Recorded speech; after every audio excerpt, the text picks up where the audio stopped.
Playing in their 11th championship in 20 years, the Cleveland Browns fell before the mighty machine of the Minnesota Vikings.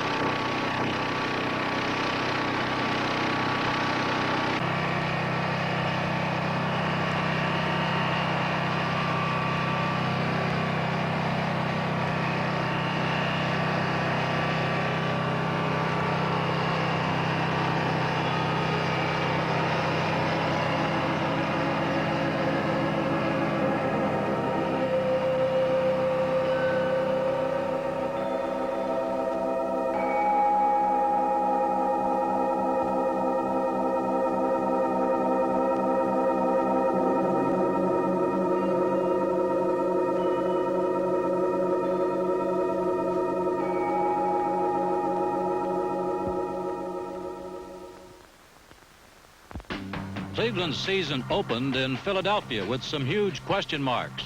Ernie Kellerman had a broken thumb, and Ben Davis was out for the season. Ernie Green had retired because of an injury. And the indestructible Leroy Kelly was hurt. So the famed Kelly-Green combination was sidelined. The men on the spot were number 26, Reese Morrison, and number 30, rookie Ron Johnson. But Kelly and Green were barely missed as Johnson exploded for over 100 yards and 2 touchdowns against the Eagles. The big surprise was Reese Morrison, who behind crack blocking continually broke away.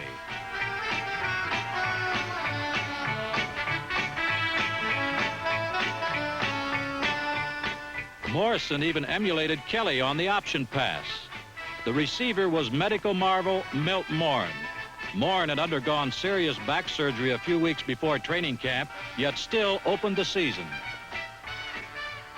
The young Browns had passed their first test of the season by sweeping past the Eagles and were off to a flying start in defense of their Eastern Conference crown. The next week, in the home opener, the injury-riddled Browns showed the resources were there to go right on winning.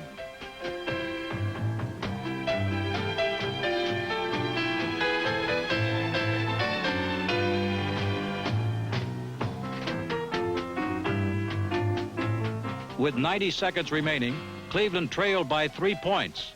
But Bill Nelson hit Gary Collins at the right flag.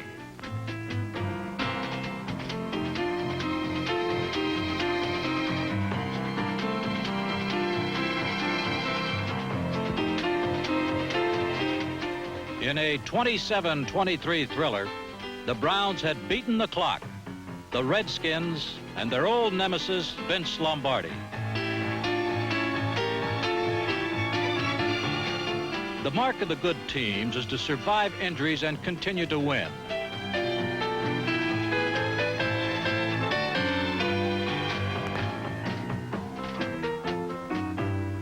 Through the first part of the schedule, the bench carried the team, and no one represented the reserves better than rugged Reese Morrison.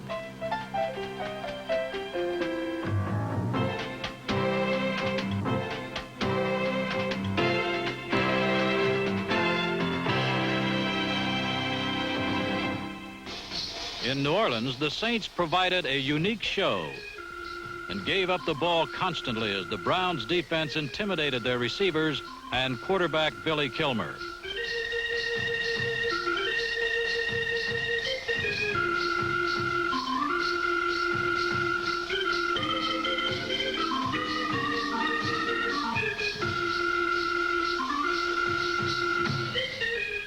Recovery of 3 Kilmer fumbles paved the way to victory number 3.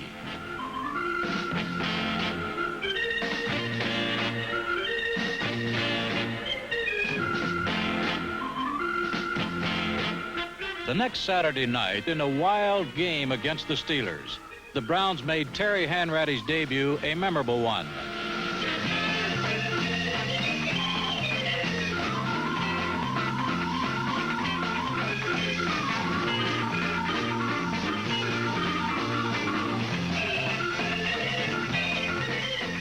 Despite the high scoring in this 4th Cleveland victory, It was the enterprising defense that again carried the load. Primary aim in '69 was to exert more influence on enemy quarterbacks.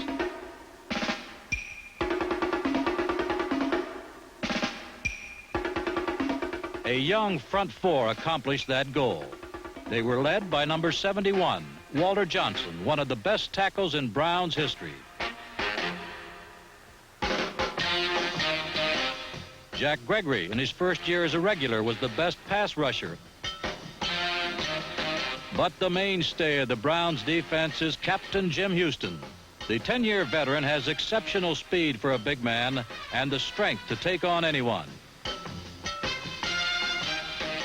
The other two linebackers were number 51, Dale Lindsey, and number 50, John Garlington. Ernie Kellerman returned quickly to form, and Walt Sumner met the challenge of a rookie cornerback, football's toughest position. But the two stars of the secondary were Erich Barnes and Mike Howell, the fastest man on the squad and its leader in interceptions. The steadying influence on Cleveland's young secondary is number 40, the old man Erich Barnes.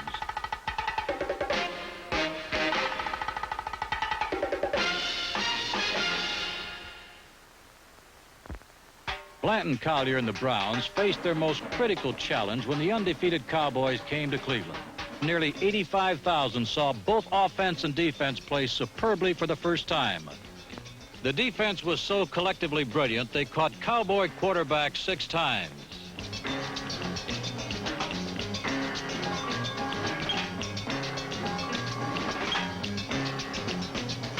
They received a standing ovation each time they left the field. Cleveland's offense put it together also. They were often running from the very first play.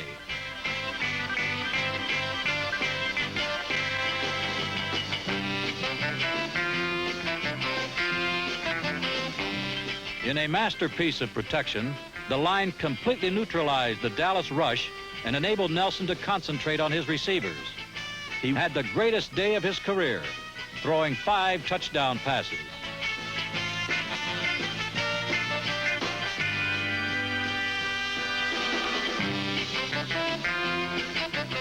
His accuracy so disorganized the Texans that when he hit Collins and Glass for touchdowns, no one was near them.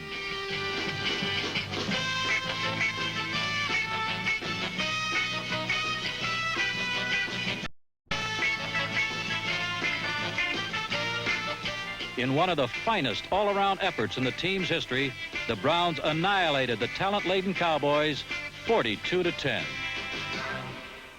Milt Moore was supposed to miss the entire season because of surgery.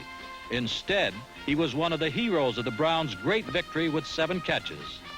Behind Moore was promising Chip Glass, who was almost as big. The Browns receivers were led by All-Pro Gary Collins, the best third down and goal line receiver in the league. Collins uses his unusual size and strength to make the tough catch and the tough yardage.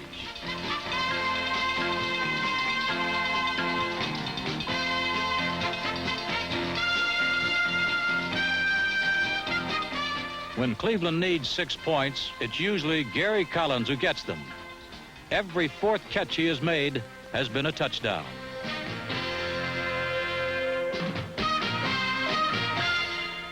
The Turnpike rivalry between Pittsburgh and Cleveland occurred under the Century Division banner for the last time. Next year, both teams moved to the American Conference. The Steelers' skies were darkened with snowballs and Nelson passes as the Browns moved closer to the division title with their 6th victory, 24-3. The next week, Leroy Kelly had his first big game of the season. Kelly maneuvered through the mud for 124 yards and 3 touchdowns as the Browns assured themselves of a tie in the Century Division.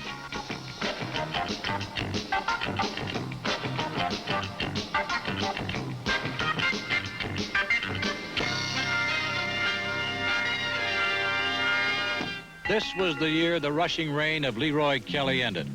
Because of his injury, it took him a while to get going.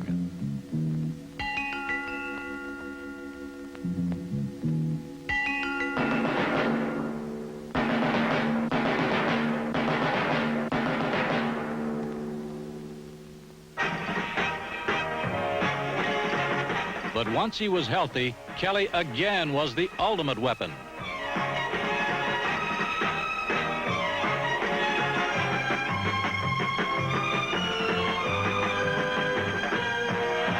Despite missing considerable playing time, he gained over 800 yards and continued to be Cleveland's finest all-around player.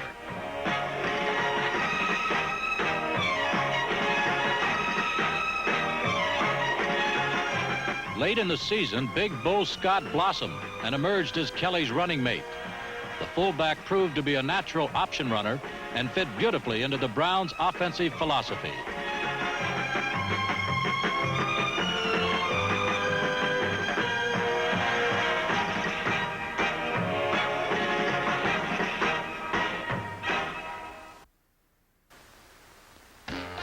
The game in sun-spangled Wrigley Field was billed as a duel between Kelly and Sayers.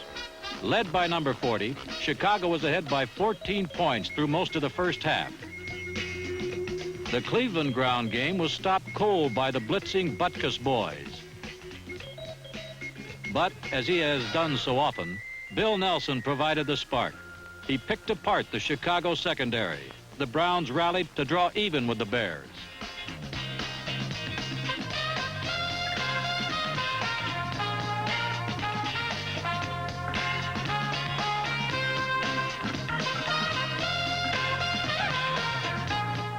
Late in the game, Nelson hit Chip Glass in the end zone for the winner. For the third straight year, Blanton Collier's club was the team of the century. The Packers were next, and in the wind, rain, and mud, Cleveland's 11th straight home crowd of over 80,000 saw their Browns completely outplay the Pack. So thorough was the thrashing, they came within 2 minutes of a shutout. But it was a perfect day for the great off-track runner Leroy Kelly.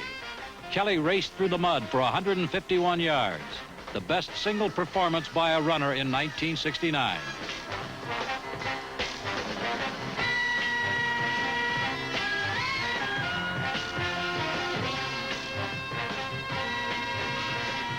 Cleveland's first score came on a great kangaroo catch by Paul Warfield.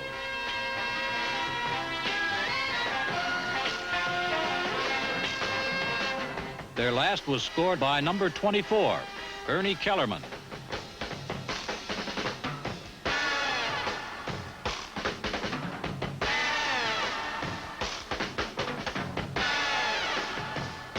His face reflected the joy of a first touchdown in the pros.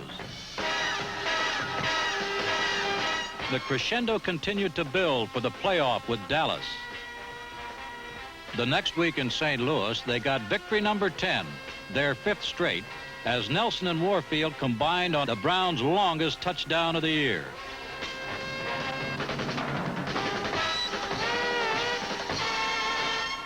It's difficult to replace a man like Paul Warfield, but if anyone can come close, that player is Homer Jones.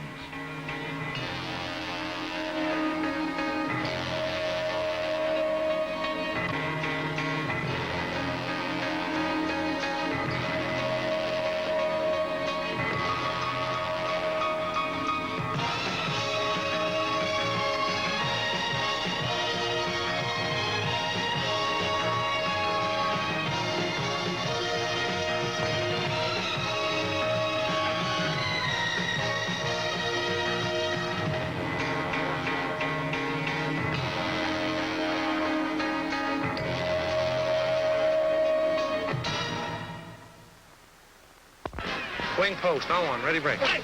The real pride of the Browns is their great offensive line. They epitomize the cohesion of football at its finest.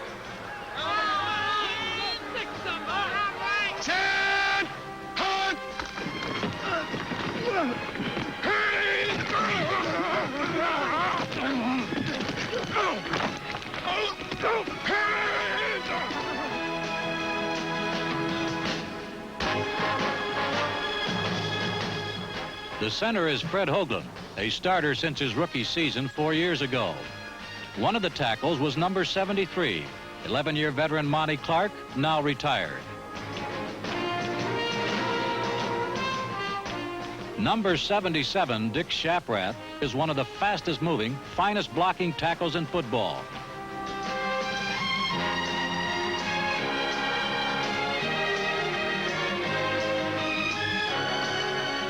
At left guard is number 65, the baby of the line, John DeMore, who proved for the second season he fits the Browns' tradition of quality guards.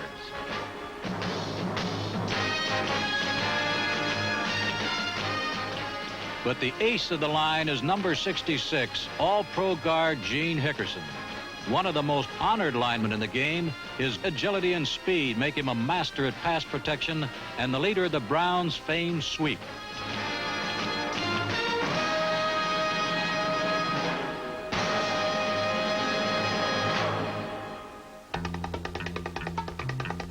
Important as the ground game is in Cleveland, the theme of the offensive line in '69 was protect Bill Nelson.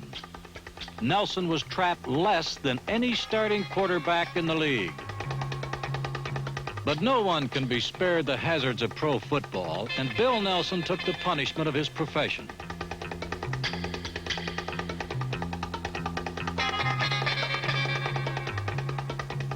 At times, his arm went dead, and his knees are worse than Namath's. In spite of this, Bill Nelson prevailed. He was the team's inspiration, their catalyst.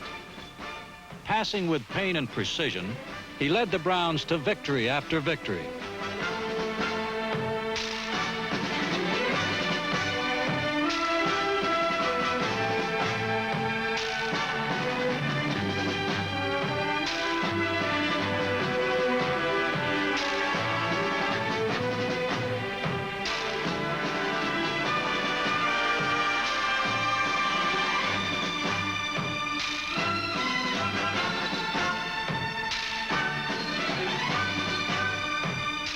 Since Nelson replaced Frank Ryan on an October night in 1968, Cleveland had won 20 of 25 games under his direction.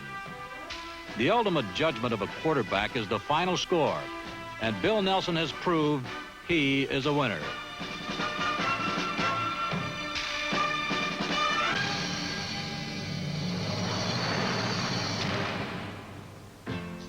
Through their 2 decades in the NFL, the Cleveland Browns have established themselves as the most consistently good team in pro football. As their 20th year drew to a close, winning as a way of life had made the Browns the most successful franchise in the game.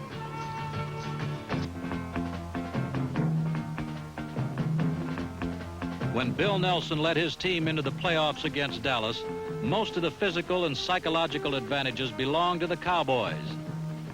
Then the game began, and so did a virtuoso performance by Admiral Nelson.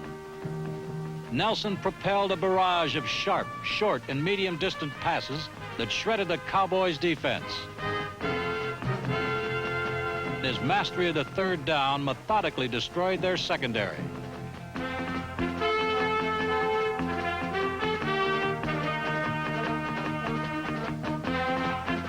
All of the Browns' receivers caught the ball at will, but the biggest burr under the Cowboys' saddle was Paul Warfield, who slanted and sliced his way with 8 Nelson passes.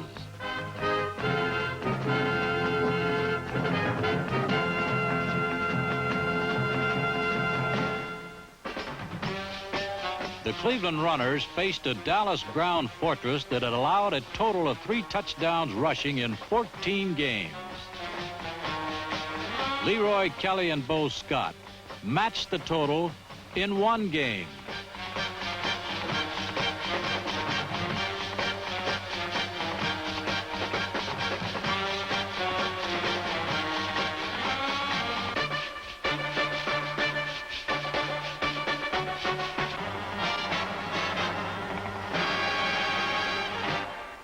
What had been called a rubber band defense turned into a concrete wall.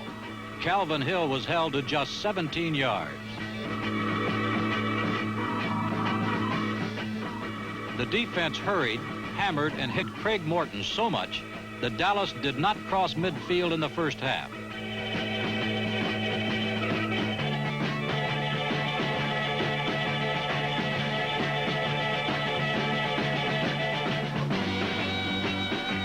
The crowning indignity occurred for the Texans when their kicker completely missed an onside kick. Bill Nelson was a cool hand in a hot spot throughout the rout as he directed his team to one of its greatest triumphs.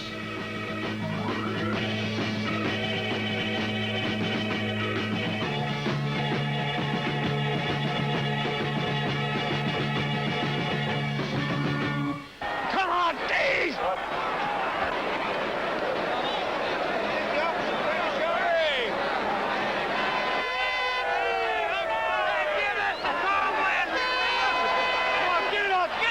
If you stop him again, let's get Jerry in there. Where's Mike Hall? Mike! Mike at the corner, and who else? Put D in. D Brown! Good job, D. Nice protection. I don't say it's here yet, but we're close. We got it close. We got this ball last year in blue. Right. Let's don't blow it again. We got to get it now. We're not going for it. We got to go now.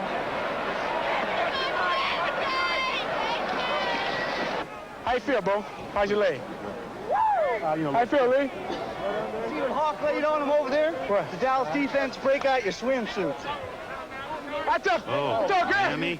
Hawk's over there saying, hey, Cowboys, get your swimsuits ready. Cowboys, get your swimsuits ready. Hey, Mike.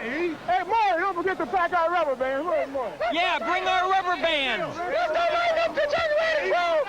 Marty, make sure you pack those rubber bands. It's not over yet.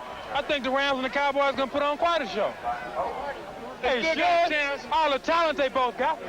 Come on, defense. Stop them now. Hit him. Let's go. You rubber bands or what?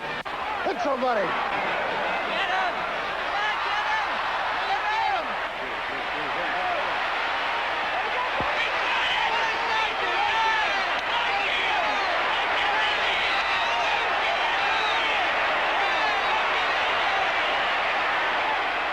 I can't throw in this wind. We're going to have to double cross it. Can you go by him or not? Is he sitting there or what? I can't throw in this wind. Cover wing. Cover wing. Cover him, cover him. All right. Come on, wait. Get to him. Get him. Come on, sit him.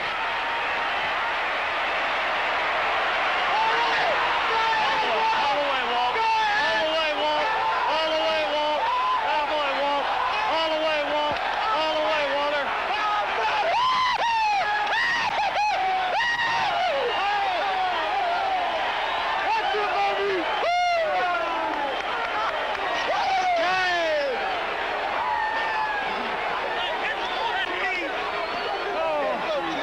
Okay, I'll keep you boys going. Anyway, what?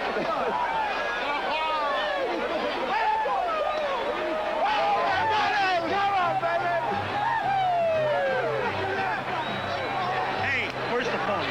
I don't know. Through for the day. Through for the day. Everything's beautiful. Cleveland had won the conference title in one of the greatest victories in their 20 successful seasons in the NFL.